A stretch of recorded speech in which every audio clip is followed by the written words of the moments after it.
The movie opens with a man named Gabriel, who contacts the police to report a bomb hidden under a bridge. Afterward, he readies his weapons for a mission. Gabriel is a skilled thief, evident from the photos and building plans on his wall, detailing entry routes. Meanwhile, a family is getting ready for their day. Jacob talks to his wife, Christina, about their financial situation. Then they had to work. At the bank where Jacob works, he notices an increased police presence linked to the bomb report. Unconcerned, he proceeds to deposit the money brought in by the police into the vault. Later, Jacob assures his employees that they should continue working as usual, despite the unconfirmed bomb threat. Suddenly his phone rings. Christina informs him that she'll pick up their daughter Sophia from school due to the panic caused by the bomb news. Shortly after, all the phones in the bank stop working. This is when Gabriel, wearing a mask, enters, shoots a guard, and orders everyone to get on the floor. Gabriel hands bags to the bank staff to collect money and then takes Jacob and his colleague to the vault to get more cash. Later, Gabriel gives 2 bags to Jacob and his colleague, and they set off red flares. The police begin to arrive, but Gabriel manages to escape before they can catch him. The police immediately take Jacob in for questioning, since he's the bank's manager. In the police office, Detective Robert discusses the robbery with Agent Fields. Christina inquires about her husband's whereabouts, and Detective Robert advises her to wait for the investigation to conclude. Agent Fields then questions Jacob about the recent robbery, while showing him pictures of other bank robberies. He believes it's the same person behind them. But Jacob remains silent, still traumatized by the event that night. Jacob continues to dwell on the memories of the robbery, causing him distress. The following day, his neighbor, James, approaches him, offering comfort and sharing his own experiences as a former policeman. James kindly extends to listen if Jacob ever needs to talk about his problems. When Jacob sees the news, he informs his wife Christina that he's taking a leave of absence, as instructed by his superiors. Christina isn't pleased with this decision, considering Jacob has been working at the bank for a decade, and one incident has now led to consequences. Meanwhile, an elderly man named Frank, in a hospital room, is eager to leave despite the nurse's efforts to calm him down. Fortunately, Frank's son, Gabriel, arrives promptly and reassures his father. During the night, Jacob is disturbed by a dream of the robbery. Unable to sleep, he begins investigating. The police reports on the masked robber using his laptop. The next day, he confides in James about his relentless thoughts regarding the robbery. Although Jacob didn't see the robber's face, he distinctly recalls a large steel key used to lock the door. James shows him numerous key images on his laptop. And eventually, Jacob identifies one key that seems familiar. Continuing their discussion, Jacob and James speculate about the robber's escape plan.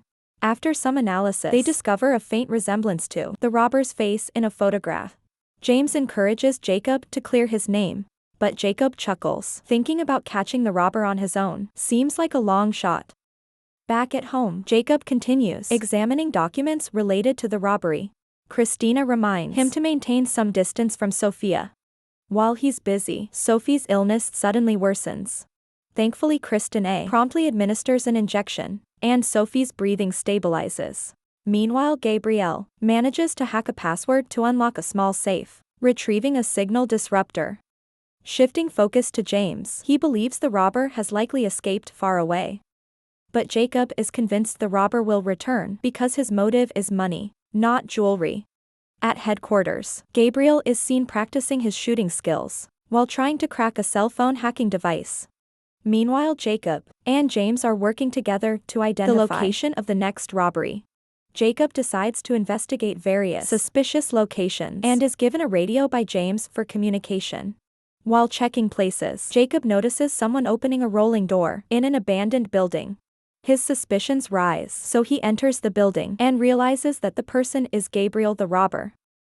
There are photos and robbery plans on the wall. Confirming Jacob's suspicions, he gathers evidence and starts tailing Gabriel. Jacob informs James about Gabriel's address during his pursuit. James then contacts his FBI friend Casey to verify the address provided by Jacob. At the same time, Jacob continues to follow Gabriel, who is tracking an armored truck. When Gabriel takes a different route, Jacob sticks with the armored vehicle, confident that Gabriel will return. Indeed, Gabriel reappears and disables the armored vehicle's engine with a small digital bomb. Jacob immediately alerts the police. Gabriel attacks the armored truck driver and forces him to open the rear door. Jacob attempts to intervene from behind, but Gabriel overpowers him. A battle ensues when the police arrive, but Gabriel manages to escape on a motorcycle and reaches a factory.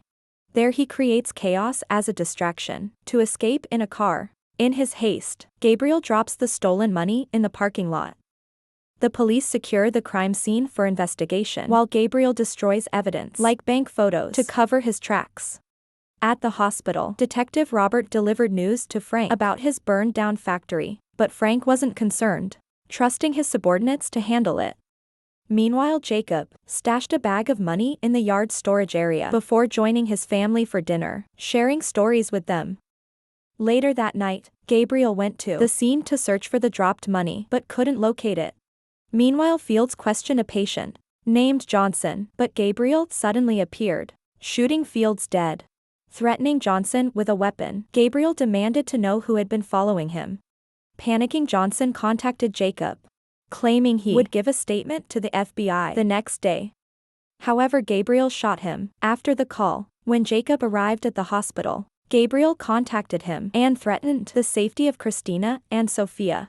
In desperation, Jacob reached out to James, warning him that Gabriel intended to harm his family. James rushed to Jacob's house, but Gabriel had already set up CCTV cameras, leaving James powerless. Jacob returned home, and Gabriel demanded that he bring the bag of money to a specified location. Before leaving, Jacob received the meeting location from James, who also handed over his weapon. On the other hand, Gabriel prepared his own weapon for the meeting while James, monitored by the cameras, saw Casey's assistance in helping Jacob. Returning to Jacob, Casey and his colleague provided a listening device before Jacob headed to the meeting. During the meeting, Jacob inquired about his wife and child, and Gabriel revealed they were in a truck.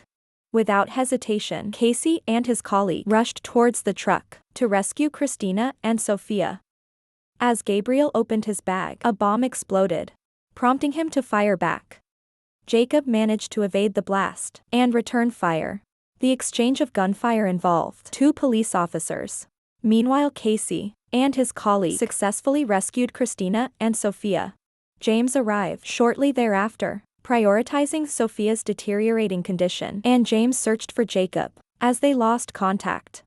While Jacob pursued Gabriel, Gabriel continued fleeing until James shot him dead. Jacob wanted to express his anger toward James for not finding his wife and child, but James reassured him that Christina and Sophia were safe. Jacob immediately approached his family in the car to confirm their well-being. Detective Robert aimed to review the recordings as evidence, but James took responsibility for everything, being the one who shot the suspect. A while later, Jacob and Christina resumed their normal lives. They received a letter containing a necklace from James, for which Jacob felt immense gratitude.